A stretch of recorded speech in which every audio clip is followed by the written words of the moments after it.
I think Ableton 12's new MIDI tools are the best part of this upgrade and the reason to upgrade. So let's look at some of them. First things first, we're gonna wanna set the session scale. Let's start with stacks. Stacks creates chords for you. So let's set the root. And if you want to, you can even invert it. And down here, you can set the duration and offset, but we're gonna start pretty simple. Let's add a new chord. Let's add another one.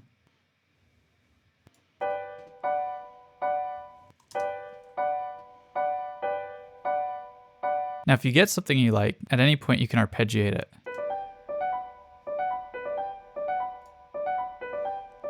This works like Ableton's standard arpeggiator, except it actually prints it into the clip. Let's try and connect some of these notes. Let's make it a little less dense. I like those new notes, but let's quantize them.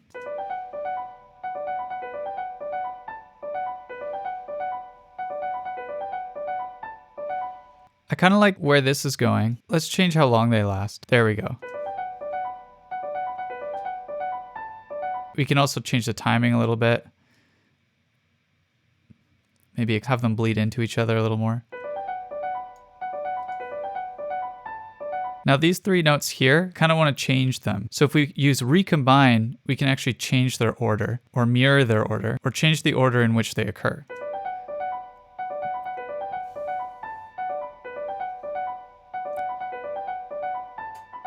Nice. And I want a bit more going on with this note here. So what I'm going to do is I'm actually going to right click it. I'm going to fit it to the time range. And then you can chop the note on grid with Command E. If the grid's too tight while you're pressing Command E, use the arrow keys to change that. Or if you need to, we can even stretch them out like this.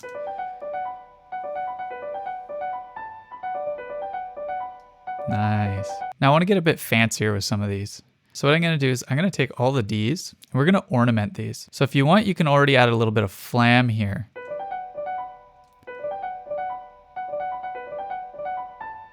Pretty cool, but let's actually add some grace notes. So let's change the position of those, the amount of them, and we can change if they're lower or higher.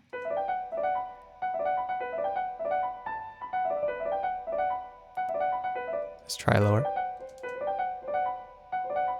And notice how they're all staying in key. And let's lower their velocity so you just barely hear those E's.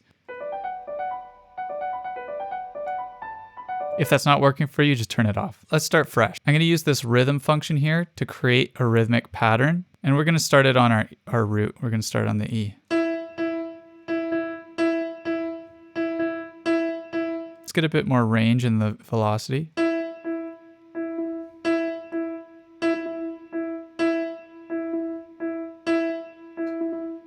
You know what, let's shift this pattern around so it starts like this. And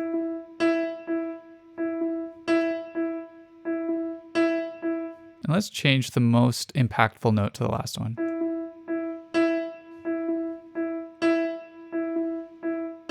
Now, let's start to turn these into chords. Let's add an interval. Let's add another one.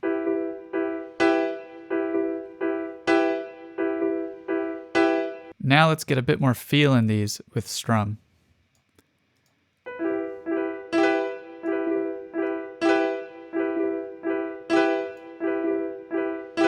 Now in groups of 4, let's use time warp to really change this pattern.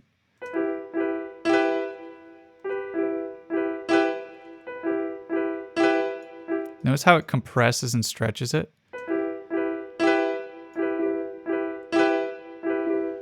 Since this one strummed too early, let's stretch that onto the one.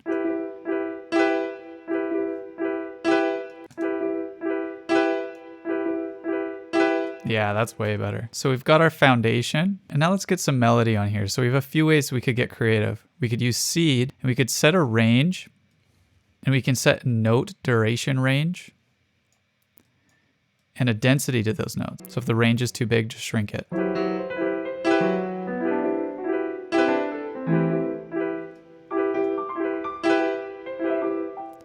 Oh. I just like that little top part.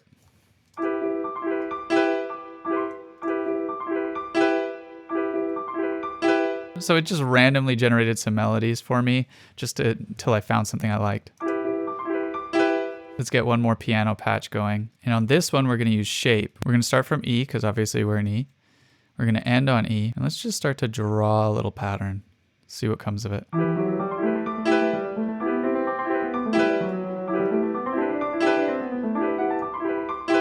Okay, obviously, that's a bit too fast. Let's slow the rate down. Oh, this could be a fun way to draw bass. Oh, cool. If we just want to drop it an octave, we can.